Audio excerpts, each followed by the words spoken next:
Барлықтан сәлем құрметті көрермендер. Каналға қош келдіңіздер. Менің есімім Асем. Бүгінгі түсірілімдерде сіздерге қазіргі кезде енді далада білесіздер, барлығы уже пісіп болды. Күн салқындап кетті, бұршақтар жауды дегендей. Мен қазіргі кезде жылыжайда отырмын. Жылыжайдың ішінде даладан қарағанда іштен көк нәрселер өте көп. Сіздерім соны көрсетіп таныстырайын деп жатырмын. Ең бірінші көріп тұрсаңыздар, мына жерде редиска. Редисканы мен екі бағытпен ектім. Міне, біреу, екеу. Ондай далада сияқты емес, жайлап шығып жатыр. Онан ар жағында тұрған көк жуалар, көк жуаны өте жай өседі. Ең бір жеккен сол еді, әлі шығып жатыр, кейбіреулер шықпаған тіпті. Кейбіреулері енді бастап жатыр. Одан кейінгі сіздерге тоже мына жерде салат жапырағы. Салат жапырағы мына жаңбыр тиген, көріп тұрсаңыздар.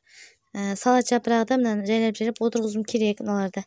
Мұндай көп шығып жатқан жоқ та, бірақ шамалы шыққан екен. Салат жапырағында бөлек отырғызуым керек. Қияр уже мына салқын болғаны көрініп тұр. Жайлап бастап шығып жатыр. Қияр шамалы бар. Бұлай жаман емес түрі, басқалардан қарағанда. Жайды сіздерге айтайын, міне арнайы ыдысқа укроп еккен болатынмын. Болды, міне бастап жайлап шығып жатыр. Петуния, мына жерде міне петунияның несін еккен болатынмын. Укроп жайлап кейбіреулер шығып болса, кейбіреулер енді бастап шығып жатыр. Дәл сондай қылып, міне мынандай ыдыстарға, мына ескі горшоктар, соларға міне егіп тастап жатырмын. Укроп керек, укропты мен сақтаған жоқпын. Мына жерге келсек, мына жерде енді бұл бидай. Бидайды барлығымыз білеміз. Көбінесе мен осылай қыс бойы өсіремін. Яғни ол не үшін? Арнайы құстар үшін. Жаңағыдай жерге екпейтін болсам, өзін ол жаңа біз жеуге ол жерге екпеймін.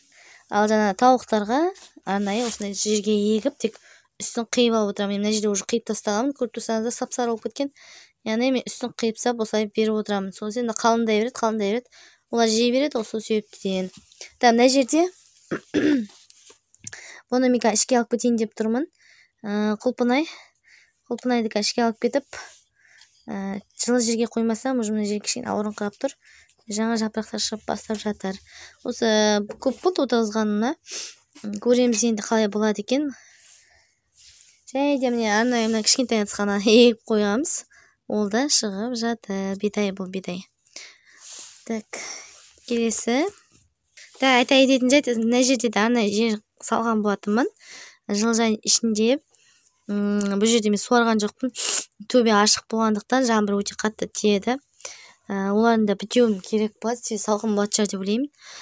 Сол жаңбыр тиіп, міне арқасында бидайлар барлығы өсіп шықты. Міне көріп тұрсаңыздар. Тіпті бар ғой, шыны керек, қараңыздар, арпалар да бастап шығып жатыр екен. Арпа негізі өте жай өседі ғой. Арпалар да бастап. Арпаны ең бір жеккен болатынмын. Шықпады, соған қарағанда жаңбыр жетіспей тұрған ғой. Мынау деген арнайы дүкенде ішу үшін арналған арпалар ғой, дүкенде залалсыздандырған. Сондай міне арпа бастап толып шығып жатыр. Мынау бидай, кәдімгі былтырғы бидай қалып қойған. Соны егіп шыққанбыз. Құрғақта ешқандай суға салмай, көріп тұрсаңыздар, міне шықты. Бұл енді әзірге өсе береді, біз қозғамаймыз, яғни қараша айына дейін сіздерге көрсететін боламын. Мына жақтар кішкене, бұл жерге шын айтайын, күн түспейді. Жарық болмаса, күн түспейді, яғни күннің ар жақ беті, жаңа қият көрсеткен жерім, ол күн түсіп тұратын жерлер. Мына жерлер күн түспейді, сол себепті мен мыналарда бидайларда осылай істеп саған болатынмын. Бұларды не үшін? Жаңағыдай тауықтарға арнап, көктердің барлығы бітіп жатыр, білесіздер. Көк болмаса тауықтарды тумай қалады. Сосын тағы да бір жоба істегім келіп отыр. Онда сіздермен бөлісетін болармын. Әзірге кішкене орындалмай қалар деп сол себептен бөліспеймін. Соған да керек міндетті түрде бұл көп шөп. Солай. Мына жерге келсек, бұл жерде редиска, бұл күн жерде тұрғандықтан, күн түспей тұрғандықтан қараңыздаршы.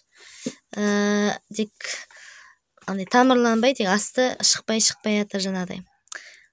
Түйнеге шықпай тұр, себебі күн түспейді бұл жерге. Мына жерге. Бұл жерде не?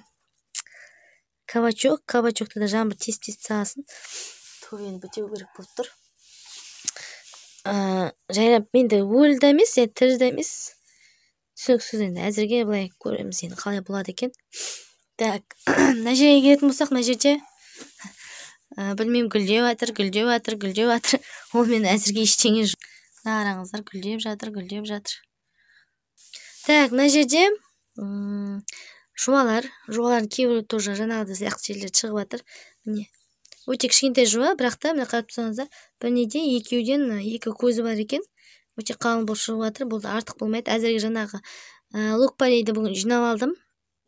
Соны реттестіремін. Соларды болғаннан кейін бар еді, мыналарды енді күзге дейін тамаққа қосып жесек те артық болмайды. Мына жағына да сол егіп тастауым керек, көк жуадан бұйыртса. Солай. Мына жерде де қияр, мына алдында қалып қойған жуадан севоктан шығып жатыр өзіне өзі. Енді қиярларды айта алмаймын шығады шықпайды деп. Себебі күн салқындап кетті.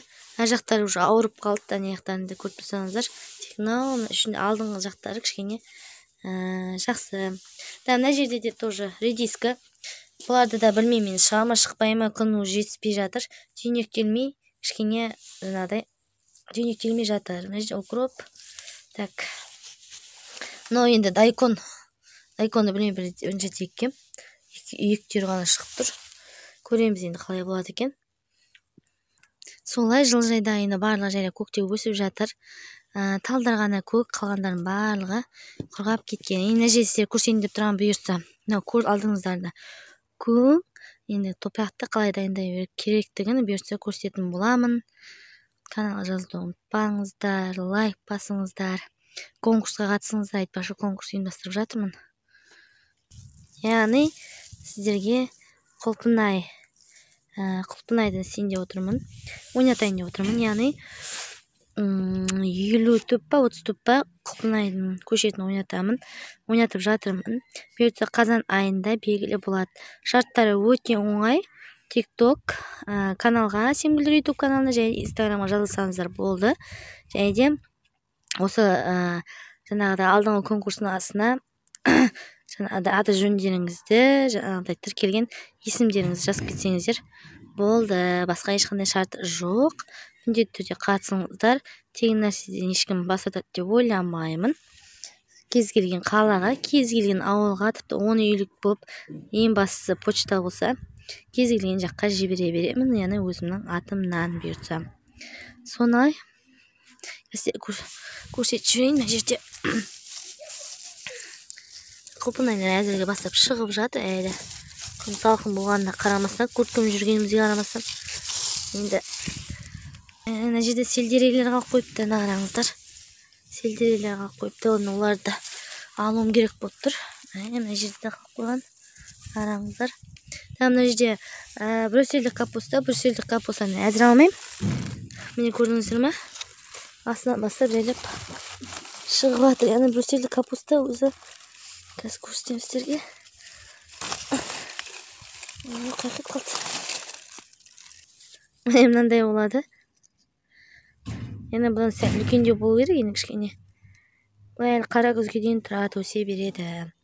Цветной капустаға келетін болсақ, қазір мына үшінші бар екен жерде. Капустаның тек кішкентай түрі ғой. Кішкентай түрі.